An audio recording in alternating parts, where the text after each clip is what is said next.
Well, I will not be deterred. Hopefully, the sound is working now. I've tried everything. I've now gone back into the settings. We were shooting some clips yesterday, and obviously, we're using different apps.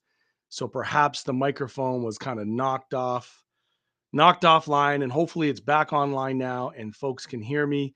So if you are tuning in from YouTube, Facebook, Instagram, TikTok, let me know in the comment section. Do me a solid and let me know if you can hear this live stream. Let me know if you can hear this live stream because I think I have it figured out, but we'll find out here. We'll see. We will see if we got it figured out. Good morning to everybody. My name is Matthew Green. I'm your very proud NDP federal candidate right here in Hamilton Center. And this is our segment, Parliament to the People. It is my job to work to connect people to the process of government. So if you're online right now, please give me a thumbs up. Yes. Thank you very much to the people. We made it. We made it. I got a fancy setup, and maybe sometimes I'm too fancy with it because you one little switch, and bam, you're knocked offline. But we're here. This is a chance for us to connect people to the process of government, to let me know directly what you're feeling. I know being on the doors, we've heard a lot about the uncertainty of the moment, the Trump tariffs, the rise in fascism, people obviously just having a general dislike, or at least the majority of Canadians, for Pierre Poilievre and his politics. We're watching him shift and slither around right now to try to reinvent himself before our very eyes. But I do think it's going to be too late for him. And obviously, there's lots of Canadians who are afraid and are shook, and they're parking their votes right now in this moment with Mark Carney. Very much is the case here in Hamilton Center. We're in a fight, but we don't take anything for granted. We don't believe that we're entitled to any votes, so we're going to work really hard. Our commitment is always to outwork everybody. We're the only campaign really running in the city right now. The other candidates started off as paper candidates. One of them is coattailing on the Carney effect. But the reality is Mark Carney's not on the ballot here in Hamilton Center, is he? You have to really take a look at the candidates who are in your local riding and decide for yourself, are they going to be the ones that you want to represent you in Ottawa? We're not in an authoritarian, we're not in a monarchy, we're not in a dictatorship. Mark Carney, should he be elected, and this is still weeks away, we don't know what's going to happen, but he's gaining a comfortable lead. I'll just be candid. I could read the same polls that you read, but he doesn't run the entire Parliament in the House of Commons. He has control over his cabinet, but the Westminster system requires strong opposition. The NDP has always been two things. We've always been principally oppositional to bad policy, and we've been principally motivated to propose. We've been propositional on good policy. That is our work. We want to make sure that we have a balance of perspectives, ideas, people from different backgrounds, classes, and so on. Otherwise, I think we're in trouble. You know what I mean? Like, I think that this kind of cult of personality in our politics is part of the problem. I absolutely do. Good morning to everybody who's tuning in from Instagram, from TikTok. Shout out to you, user plus 10 digits, but I do appreciate that you enjoy Parliament to the People. We actually started this process back in COVID. I was live streaming every day. We used a platform called Restream to hit different audiences in different places. If we got a dozen people logged on here and 20 people logged on over there and another 35 on another platform, it's kind of like a little town hall meeting. It's a digital town hall that I like to do every single day to connect people to the process of government. And in this case, connect you to the process of elections. For some people, the only chance they get to engage with elections is a flyer at their door, the stuff they see in the news or read in the newspapers, maybe hear on podcasts or from pundits. But very rarely do you have the opportunity to access in such a consistent way a candidate who's willing to have candid conversations with everybody, regardless of your of your residents. We got people who tune in from all over, regardless of your politics. I often engage with people I disagree with. That's okay. We should be doing that. We should be pushing for more democracy, not less. What do I mean by that? More perspectives, a plurality of ideas. We should be testing our ideas against the public to find out which ones have the political and popular backing of the people. Shout out to Matt. Why not? Really putting in the work out there for the working class in the Atlantic region with the CLC. We definitely miss you on the partisan side of the movement. I would love to have you here in Hamilton in these battleground days, my brother, but I do appreciate you for tuning in. If you have questions or comments, do please feel free to put them in the comment section.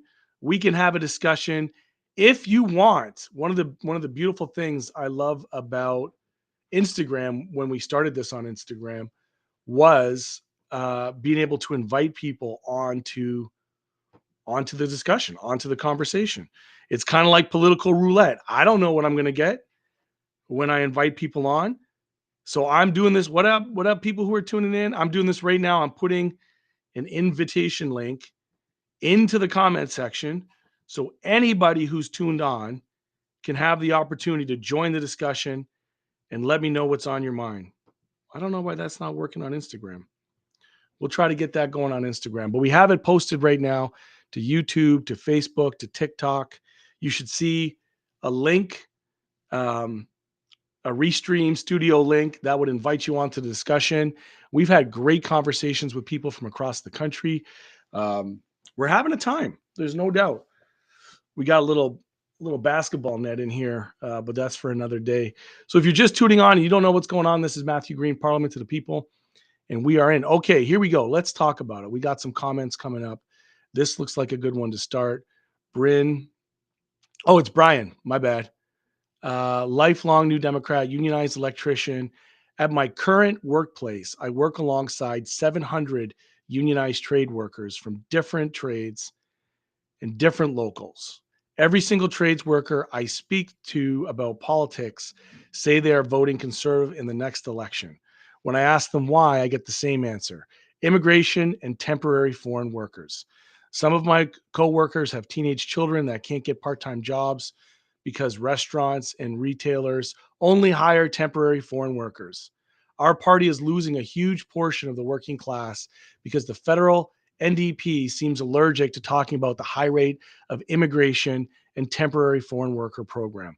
Will we have an actual policy to reduce immigration and get rid of temporary foreign workers? Let's talk about it. Let's talk about the labor market. I'm going to talk about the labor market in terms of labor economics and the way in which the CEOs, the bosses, and the corporate classes, including conservatives, use temporary foreign workers and international students to undermine the labor market. That is separate from immigration. Here's the slippery slope when you start conflating immigration with labor market economics. Here's an example. There are lots of people who, quite rightly, come to Canada seeking refuge from wars around the world, right? We know that Canada has always been a refuge for people. My ancestors perhaps are the first refugees fleeing and freeing themselves from slavery in the States. But when people talk about the flood of immigration, I never really hear them talk about having an issue with a million Ukrainians that have come in. And I don't begrudge that because they're fleeing war. They should absolutely come in. But that is separate from, right, what we're seeing in the temporary foreign worker program and international students. The corporate class is, in my opinion, actively trying to undermine the working class labor market by flooding the economy, the labor economy, with what's called the surplus army of labor. So in other words, when there's a tight labor market, wages go up. Coming out of COVID was a tight labor market. Workers were finally fed up with shitty bosses. They started demanding respect. They started demanding accountability and safety in their workplace. And then liberal and conservative premiers as well, because there's lots of programs around international students in the provinces. A lot of conservative premiers and a lot of corporate bosses use temporary foreign workers, including not just in retail, but on what are our skilled trades, on big infrastructure projects, bringing people in to replace Canadian workers because they feel like they can pay them less. Our policy on temporary foreign workers is very simple. If you're good enough to work here, you're good enough to stay, and you're good enough to get paid a prevailing wage. That's the issue. That's the issue, is that we shouldn't begrudge the person coming to these lands, because I would guarantee you, if you were to take a look at the building trades and look at like the ethnicities and the cultural diversities with there, every single person, minus like the original WASPs who came over, were waves of immigrants who were left out of the labor market and then eventually had to find their way in. That's just a fact. That there was a time when Portuguese and Italian and Polish and Ukrainians were not considered white, were not allowed into trade unions, had to do grunt work, had to come in and fight their way in and finally get jobs. That's just a fact. And it's evolving, right? But I believe the problem is that when we don't have workers and organized labor at the table in tripartite planning, government planning around our labor market, then we allow construction companies, big developers, big corporations, multinational corporations to use and exploit international students and temporary foreign workers to undercut our labor market. But that's a problem of capitalism. That's a problem of capitalism. That's what happens when you put the profits for shareholders over the value of workers. And unfortunately, what the far right has done, it's conflated immigration, race. Let's just be clear. It's conflated immigration, race, and the labor market. And who's to blame? It's a brilliant wedge. They want you blaming the international student, the immigrant, the newcomer, and not the corporate boss. Let's talk about something more nuanced when it comes to skill trades. I'm giving you all types, Brian. So hopefully we're answering your question. I'm not ducking this. I want you to know I'm going to answer this question. Let's talk about the phenomenon called double breasting. Double breasting. You know it, and I know it, that if you're in the building trades and you're in a situation where you have a company that puts a bid in with unionized work and then uses an outfit like Mart or Clack for a lower bid on the other side to have the unionized work and the pseudo, I don't even know what to call it, company association undercut the existing locals and affiliates of the actual building trades. Let's talk about that. Let's find a party. I dare you to ask Pierre Poilievre if he would shut down Mart and Clack. I know I would. I will make it my issue to ensure that in big procurement projects of the federal government, that anything the federal government touches needs to come with truly unionized work. Unionized work must mean the democratic control of the workers, by the workers, not these like union friend or company friendly outfits who are working on behalf of management and not the who are working on behalf of management and not the actual workers. Will the NDP support proportional representation? We have always supported proportional representation. The Liberals promised to have electoral reform. I wrote a whole article on this, in fact. I'm going to find it right now on the Jacobin, where I talk about Justin Trudeau's betrayal of democracy, his betrayal of electoral reform. Because when he did his article on or not his article, sorry. When Justin Trudeau went on Nate Erskine-Smith's podcast and talked about his regrets of not delivering electoral reform, he wasn't upset that he didn't deliver electoral reform. He was upset that he didn't force through his version of electoral reform. In fact, he co-opted the movement's Make Every Vote Count and pledged that 2015 would be the last election under first past the post. He committed to a democratic process, including a special parliamentary committee, consultations with experts, and public input. That was all meant to democratically address the direct process for electoral reform. And people were really excited. And then they completely abandoned it months later once they realized it wasn't going to be their preferred choice of ranked balloting, because the Chameleon Party of Canada, the Liberals, who are now running as progressive conservatives, who have completely shed any kind of pretense of being progressive. In fact, they're a progressive party. They just wanted ranked ballots because they know that they're the second choice of both, left-leaning people and the right. It is a betrayal. Justin Trudeau and the Liberal Party betrayed Canada by breaking that pledge. And I'm going to talk more about electoral reform. You guys got me on one now. Let's talk about it. Part of their strategy, their entire strategy, was to completely co-opt the system. We had an all-party House of Commons special committee on electoral reform. It exercised representative democratic control. It guided the process. It investigated the alternatives in depth. It heard from expert witnesses and ensured cross-party support. And it enabled parliamentary oversight. We live in a Westminster system. I'm going to tell you that I feel like we are absolutely failing our society by failing to teach civics in a thorough and complete way. People do not understand the Westminster system. They don't. They don't understand Parliament or the House of Commons or the Senate. They don't know which services are responsible for which levels of government. They don't know which politicians and elected representatives are responsible for what. Now, there was also a second mechanism in Justin Trudeau's and the Liberal Party's broken promise on electoral reform, and that included a range of public consultations. We wanted to make sure there was popular democratic control. There was an e-consultation platform. There were petitions that gave all Canadians the opportunity to participating in deciding on a new electoral system. And by the end of the process, both mechanisms favored proportional representation. Both of them. This is a system where each party receives a percentage of seats in Parliament equal to the percentage of popular vote they win an election. Based on its own investigations, I'm drawing from my op-ed here to be very precise with my language. Based on both investigations and the testimonies of the vast majority of expert witnesses, the Electoral Reform Committee recommended a referendum with two possible outcomes. First past the post, which is status quo, or a new proportional system to be designed by the government and explained to Canadians by Election Canada in advance of the vote.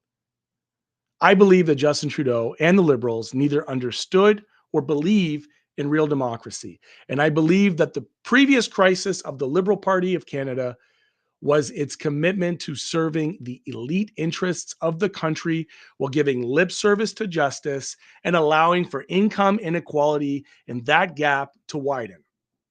That's why we have a pissed off and motivated right-wing populism happening, because workers and people across the country have been purposely left out of the economy.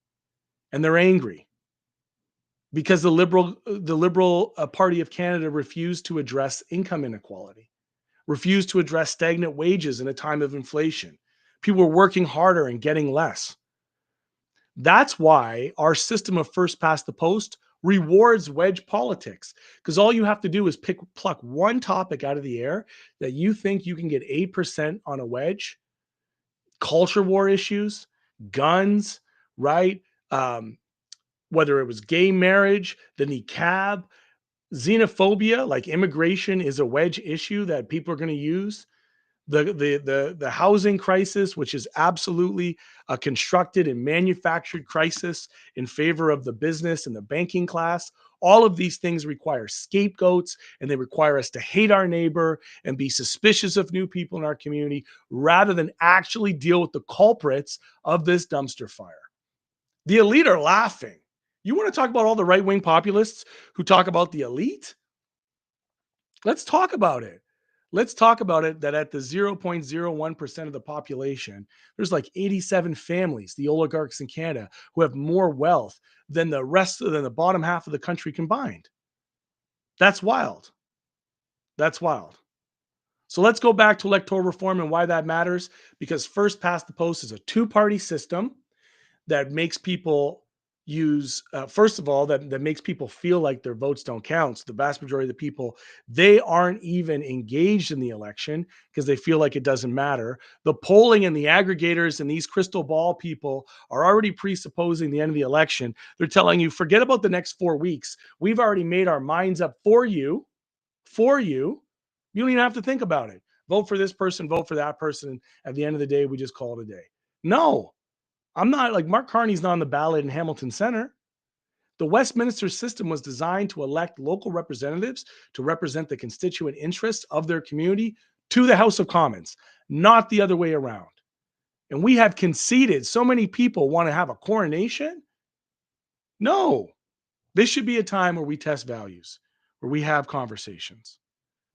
So I'm going to continue on the electoral reform because I think that's a big part of what got us into this mess.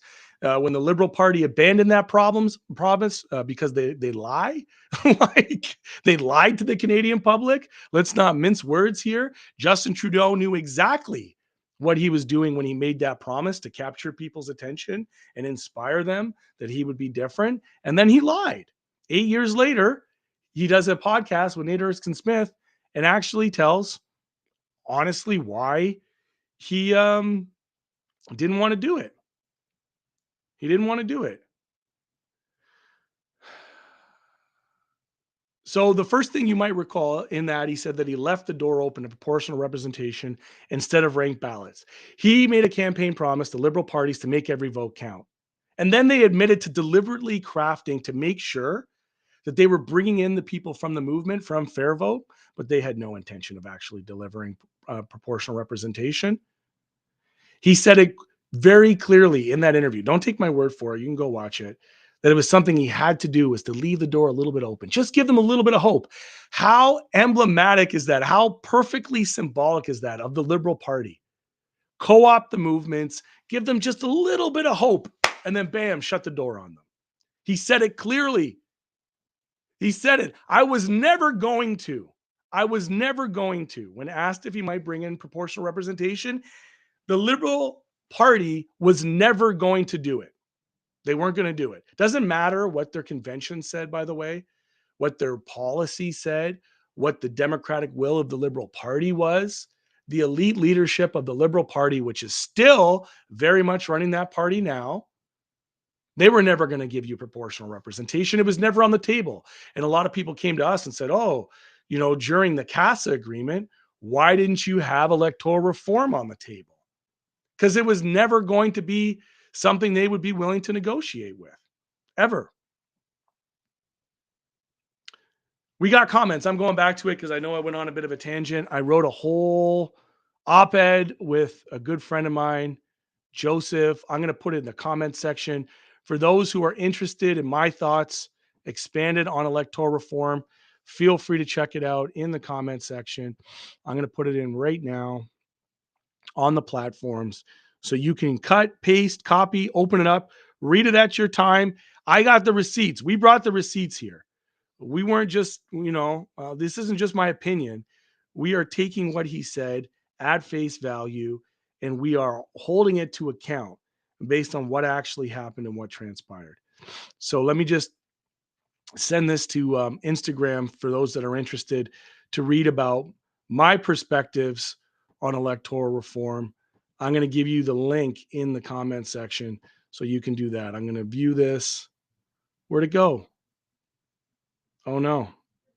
Hopefully it's still streaming.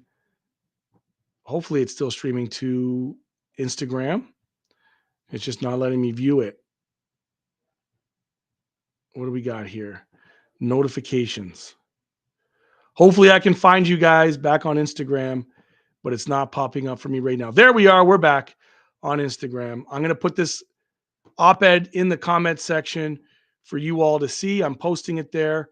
If you're just tuning in, this is Parliament to the People, Election 45 edition. My name is Matthew Green. I'm your very proud NDP candidate right here in Hamilton Center. But with Parliament to the People, I am talking to Canadians from coast to coast to coast, getting a sense for how you're feeling right now in these very uncertain times. I admit and acknowledge we are facing deep uncertainty. I'm going to go back to the comment sections. Shout out to those in Hamilton knocking on doors for Matthew Green. Thank you very much, Isaac. We're in a dogfight. That's the truth. Because of how confused people are, how afraid they are, because of the hysteria that's been whipped up by the Liberal Party, that's now, possibly in a supermajority position. Tristan, yo, I just caught you, bro. Let me bring you on. This is where we're at. We got my main man, Tristan Olaf, who's tuning in from Ottawa. Give me a little sound check. Let me make sure you're. Hey, buddy. Yo, you're here. It works. I've kind of started my own network. I call it MG TV. I love it. I love it. And go to bring it to the people direct and authentic and real. It's so much of what we're missing often. Live and direct, Tristan, let people know who you are, where you're from, and what you're all about. Oh, absolutely. It's an honor, man. I am the NDP candidate in Ottawa, Vanier, Gloucester. We're going up against Mona Fortier, an MP who, as Treasury Board President, sent a whole bunch of public servants in her riding off to strike just for fair wages a couple of years back. Just trying to make sure we have a fighter in Parliament. And part of the reason why I want to join is just so, especially for so many young people across the community here, feeling a lot of hopelessness about the future. And it's difficult to hear. But I keep on reminding folks that we live in such a tremendously wealthy country. And yet more and more of our neighbors are struggling more than ever, despite working as hard as ever. And that wealth isn't flying, out into the sky or down into the sea. It's going somewhere. Mm-hmm. And it's not going to the people. And I think that there's that fundamental wedge between the Liberals and Conservatives and what New Democrats believe, is that people have to come first, especially in a time like this. And you can see down south the vast implications of when people are left behind and struggling deeply and start to lose faith in institutions and that governments are there to take care for them. They start making irrational decisions, like bringing in a tremendously reckless president. But it all starts with the fact that increasing historic wealth inequality is not being addressed. Well, this was the collapse and the failure of the Democratic Party. The Democratic Party and the Liberal Party are very similar in their corporate inclinations and I think an elite approach to politics. They don't listen to the base, and ultimately they don't bring in policies that will improve the material conditions for working class people, which leaves the door wide open to right-wing populism. What else are you hearing on the doors? What are people saying? I'm just going to swing this door shut, but let folks know. Yeah, it's a good question. Funnily enough, in Ottawa, we hear a lot about public transit, and a lot about housing. And here in Ottawa, Vanier, we have the majority of homeless shelters here. I was connecting with some folks who are working at the Shepherds of Good Hope, which is right near Parliament, the Bywood Market. And this lady had been working there for 13 years, and she said she knew people in the shelter that had been coming in every single day at 6 p.m. to try to get a bed for more than she was there, for longer than 13 years. And they said on average, a person staying in a homeless shelter every month is between $3,000 and $5,000 that goes out to the taxpayers across different forms of government. And so the need for supportive housing solutions, for non-market housing solutions is critically important, especially here, because it's just an absolute bottleneck. And I'm bringing in right now from my home. I live in a house that was built in 1957 as government-built affordable housing, right. And built in response to the last generational housing crisis that we had, the post-World War II housing crisis, when obviously all these folks came back from the war and we didn't have enough housing, and it created a huge surge in demand and prices. So what did the government do? They got out there and built homes like the one that I'm sitting in right now. And I keep on wondering, why is it as our generation faces our generational housing crisis, has the government completely abdicated the responsibility to build houses to the private sector, to the market, who only build them for profit? There's an important comment. So for those of you, Tristan only has Tristan's view. I have all the comments. I'm doing my best to moderate through them. But there's a really important comment here that from Humunga Dunga. This is the best part, is that I get to say the handles, and sometimes they're funny. So Humunga Dunga says, I build houses for a living and am told I will never afford one myself or a family. feels terrible. Goddamn right, that's terrible. That's everything that's wrong with this system. And I'm going to tell you, I'm going to use this parable. I need you guys to hear this clearly. I'm fired up about this. It's the parable of the carpenter, and I'm not talking about Jesus.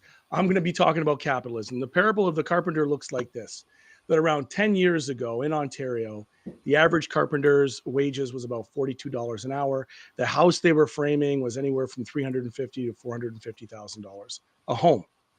Fast forward to today, that same carpenter's average wage is maybe $49 an hour, but the house that they're framing is now worth $700,000 or $800,000. You see the wage, you see the value being produced by the worker, but they're not capturing it. Where does the money go? Where does the money go for the electrician, for the plumber, for the roofer, for the painter, for the drywaller? Where does it go? It's not going into their wages. It's going into a banking class.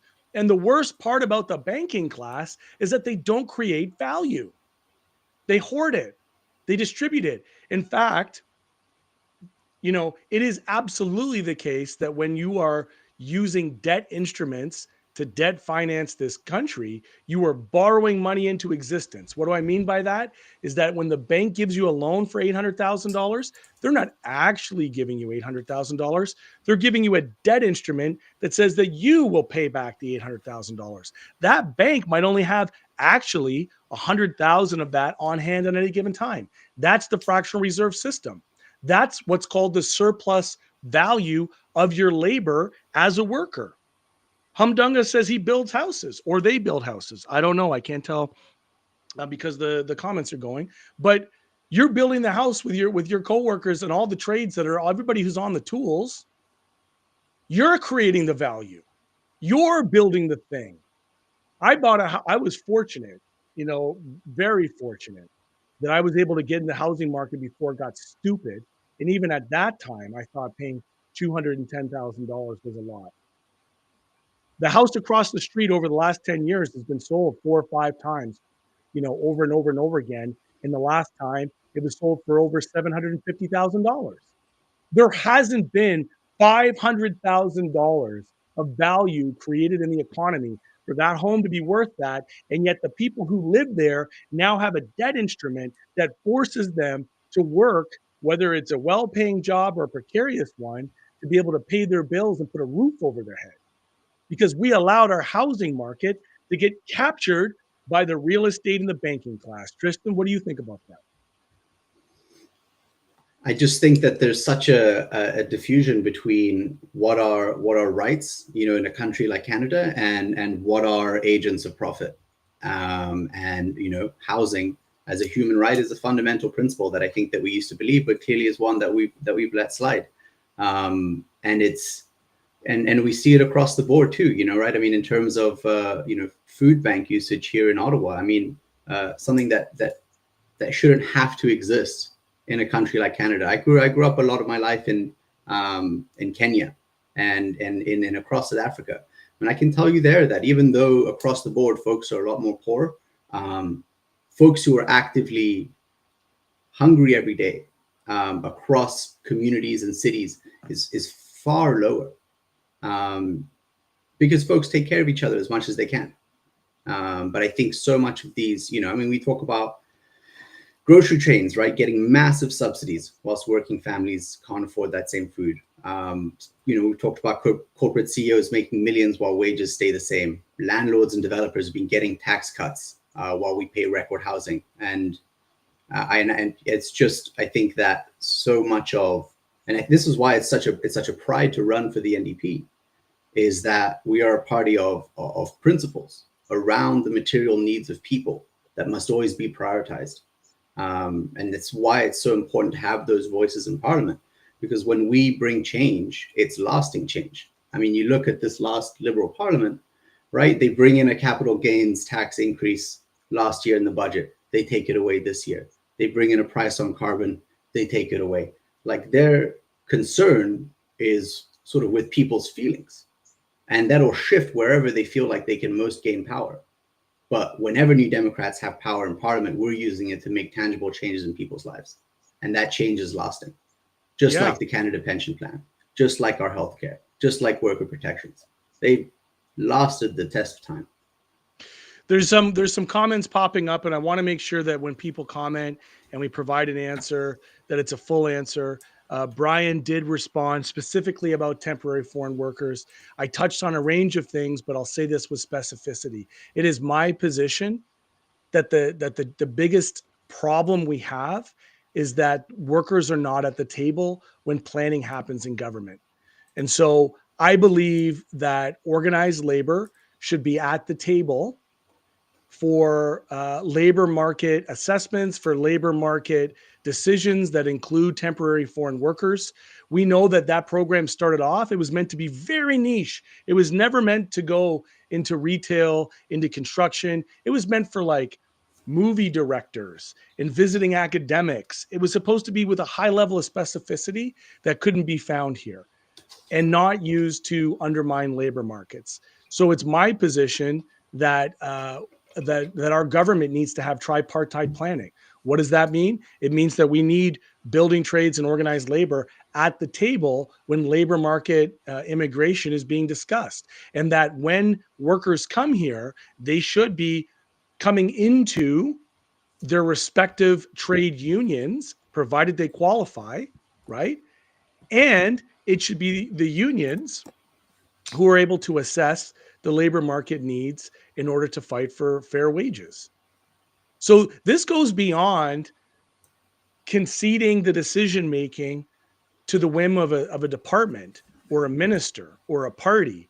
And it actually goes to the very heart of democracy and democratic economies and democratic workplaces, which is that I believe in, like the ILO and others, tripartite planning that allows that allows and demands for workers to be at the table.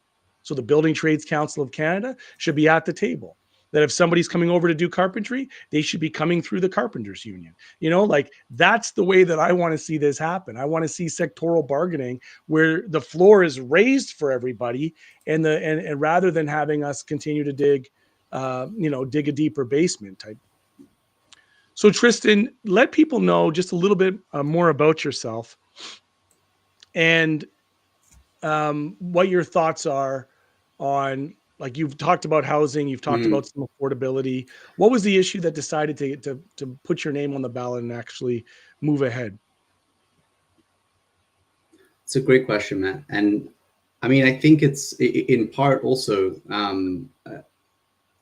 a huge concern that in terms of my work, so I run a small organization that helps nonprofits across the country, nonprofits, foundations, charities, community organizations with strategic planning and storytelling. And we're consistently, working with folks to think about that directionality of how, the kinds of decisions we make and now impact us 5, 10, 15 years in the future as communities, as organizations, and with the people who we impact through our work. And I just continue to have this strong, massive concern, especially as someone representing the younger generation, that as a country in Canada, we've forgotten what it means to build for the future. And so much of what we see presented in parliaments, and you see it a huge amount in, Ontario, of course, and we had a provincial election, but, sort of conversations being brought up around bike lanes and buck a beer and piecemeal little things that are so inconsequential in terms of the long-term trends that we're seeing as a country, in terms of rising youth unemployment and small businesses shutting down, in terms of the ways in which folks are working more than ever, but still struggling to get by. And these kinds of things require long-term thinking and planning in a way that we haven't seen in a long time. And so when you're seeing these kinds of trends as a young person like myself, thinking about, for example, having kids, and not knowing whether that's going to be a future in which times are getting better, is a massive concern. And so I feel a duty and responsibility to get out there and to try to fight for that, especially here in my community where folks are struggling heavily. But I wanted to just leave one last thing for you, man, and I'm going to go knock on some doors. All right, bro. I grew up in part in South Africa. I'm half French Canadian, half South African. And I was born in 1995. And when we went to school, we were called the Born Free generation, the first generation of people who were born once apartheid ended. And so, as a person of mixed race heritage in South Africa, it meant a lot to me. And at school, we were drilled in every week in history class. What do systems of oppression look like? What does an apartheid system look like? How does it impact vulnerable people? And, it has been such a difficult past couple of years with what we have been seeing in Gaza and in Palestine, to see similar systems of oppression and control, very similar to what we had in South Africa. And to see that take root. And all I can say to that is that, the fight to end apartheid in South Africa took more than 5 decades. And people fought deeply, deeply inside the country. So many heroes we lost along the way. And what I want to say to that is that that fight internally alone may not have been enough to end apartheid in South Africa. International pressure and actions and boycott movements and sanctions made a difference. They made a difference. They made that system unworkable. It forced change to happen, both internally and externally. And so I think that in these kinds of times, and we think a lot about Canada's presence on the world stage and the gap that's being left behind by the US, but just in general, that international action makes a difference. But words alone do not. And I think that, from this past Liberal government, we've heard a lot of words, but we haven't seen the kind of concrete action. We've done it before in the past. We've been able to break down those kinds of systems that were broken down that allowed me to be part of a born free generation. But that's not something that happens right now in Palestine and in Gaza and in the West Bank. And it needs that action because it's the right thing to do. We've done it before. And so thank you so much, Matthew, for all of your activism and your fight, because we live in this whole big world together. And for a long time, Canada was well known and respected for our presence in the world and us standing up for human rights and doing what we can to help folks and taking action. It's not something we see right now. It's something we need to find again. And I think it's another reason why it's so important to bring in New Democrats, because we care about human rights and material conditions of people here at home, but we also care about it and act on it around the world. And that's what we need from Canada in these times right now. Agreed. Thank you so much for joining us. I do appreciate it. Certainly an important time, an important reflection, talking about human rights, talking about how these systems are interconnected, whether it's in Gaza, what we're seeing in Congo, Sudan, what we're seeing in Yemen, all of these things. The war machine is such a massive machine, and it requires people to either be compliant with it or silent from it. And we do need to take a stand to stop the killing machines around the world and to turn those resources back into delivering for the material conditions of people. Have a great day on the doors. We appreciate you. I'm going to stay on for another 10 minutes or so, and then I'm going to get on with my day. So if you're in the chat, feel free to go ahead and put your questions in the chat, and I'll do my best to answer it. I'm trying to catch up with some of the questions that I may have missed. One of the questions began to talk about debt and debt financing.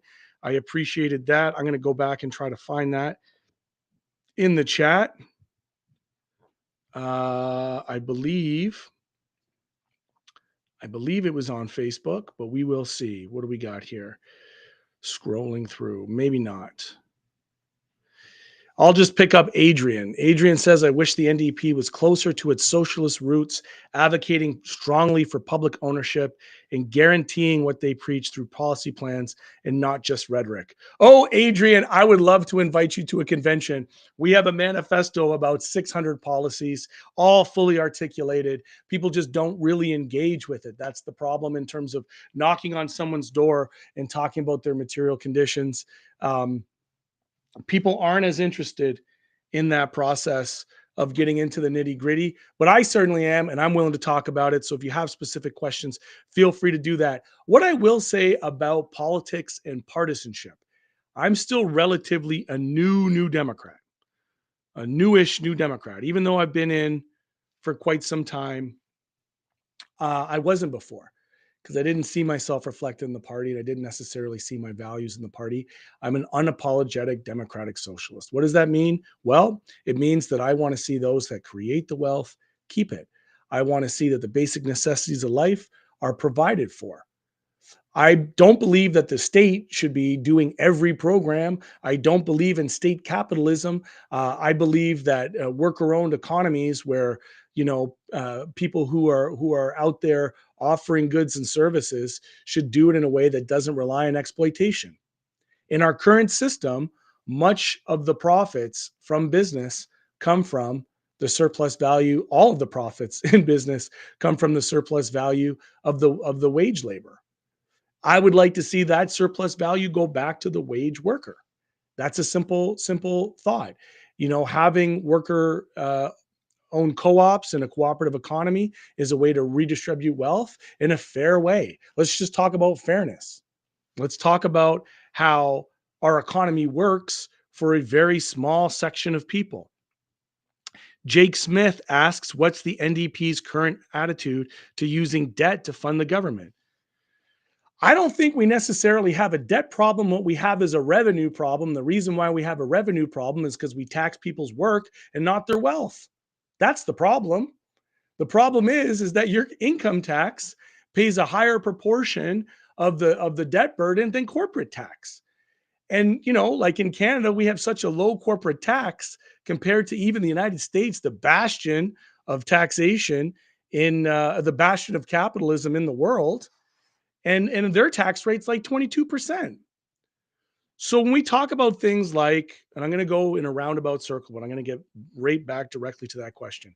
When we talk about things like productivity versus GDP, what we're actually talking about is how are big corporations adequately able to take more blood from the stone? How can they siphon more value from the worker in the name of productivity and infinite growth? But the problem with that is that the infinite growth doesn't come with a commensurate increase in wages, right? So more profits are created, but those who actually build the wealth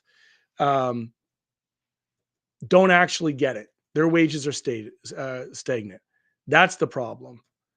And when we talk about taxing the wealth and the capital rather than the income, than the actual work, what we're talking about is fairness in the tax system. Now, when you want to talk about government borrowing to fund government, let's talk about that. Let's get into monetary policy. During COVID, this is a good example because it's this kind of once in a generation scenario, although with Trump tariffs, we might find a twice in a generation scenario. We spent about $450 billion on social programs to meet the need. That's what we did. We spent that for CERB, which was a small part, wage subsidy, which was a larger part, and rent subsidy, which was also a large part. And that was meant to keep people employed. That was meant to, to keep the economy going. And ultimately, it was supposed to guarantee that people continue to work. But what ended up happening was companies took the money, hoarded it in profits, and then laid people off anyways. They laid people off anyways, which is ridiculous. And, for the private sector, and this is an important distinction, $420 billion for the government and social services. But I see in the comment section, including on TikTok, there's an angry liberal who is on about this, talking about revenue losses. Revenue losses, you can account to all those tax breaks that are coming out. Those are massive revenue losses. Revenue losses looks like not actually retaining the wealth that comes out of our natural resources and extraction by giving it away to foreign-owned companies, by not having higher royalties, right? By allowing Canada to be exploited as a branch plant to the United States rather than keeping the wealth here, by allowing companies like Brookfield to take their wealth machine down to places like Bermuda. That's why we have losses in revenue. That's where revenue loss happens. But going back to the question of public versus private debt creation, when we talk about the Bank of Canada, It's very important to keep in mind that while it is true the federal government borrowed $420 billion to keep our economy afloat, what no liberal ever talks about, or conservative for that matter, is the fact that the Bank of Canada did quantitative easing and liquidity supports for Bay Street and flooded the market with over $750 billion, billion, capital B. When you talk about printing money, when you talk about modern monetary theory, they're doing it, but not for the people in government. They're doing it for the private sector so banks could lend out more money than they actually have. That's the Ponzi scheme. And that's what nobody's talking about. So I do believe that there is room for us to explore modern monetary theory on behalf of providing social services, housing, education, world-class healthcare, right? All of those things, mental health supports, all of those things could be funded in the same way as we watch the liquidity supports for Bay Street. Bay Street made off like bandits during COVID. Corporate profits were record breaking during COVID. How is that possible? How is it possible that the global economy is suffering, but the ultra rich made more fucking money? That is crazy. Oh, you got me fired up. So, if you don't know about modern monetary theory, check it out. What it says is that you can spend first and tax later instead of tax first and spend later. Don't take my word for it.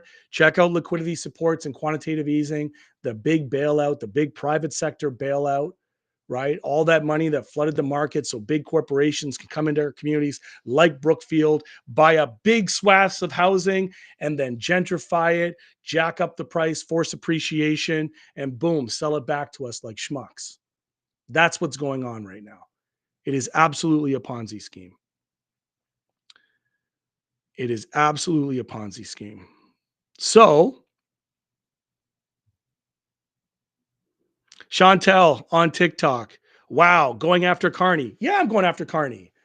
This is not a coronation, Chantel. Democracy in elections isn't about coordinating people. It isn't about just conceding an election to the corporate elite because it makes them feel comfortable. That's not what this is about. We have to challenge ideas.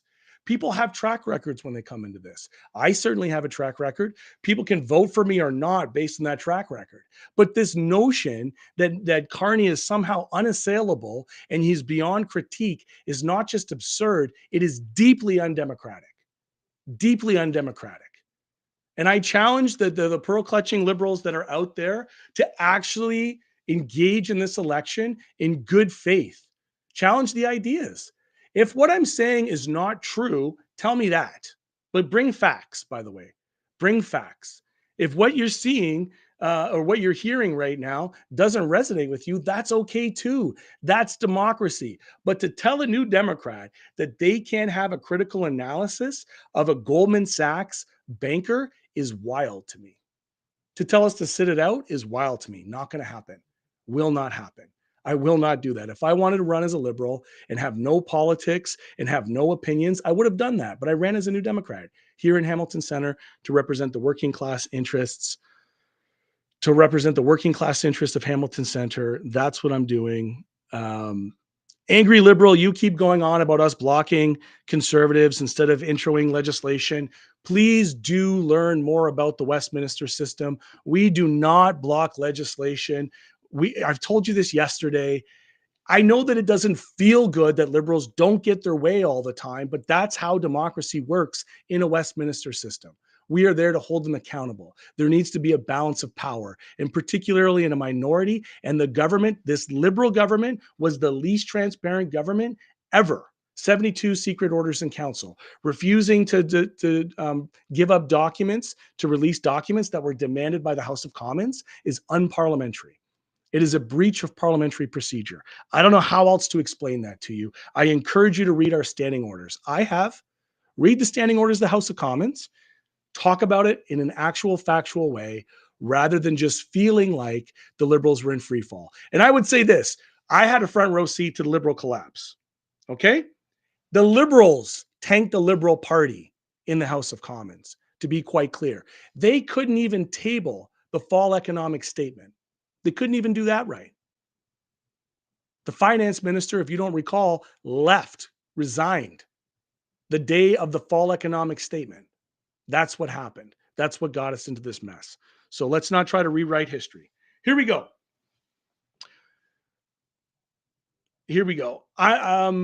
I appreciate you guys. Parliament to the people. It is now time for me to shift on to the next part of my campaign day, which is getting out, going door to door, street to street, neighborhood to neighborhood. I do appreciate each and every one of you for tuning on.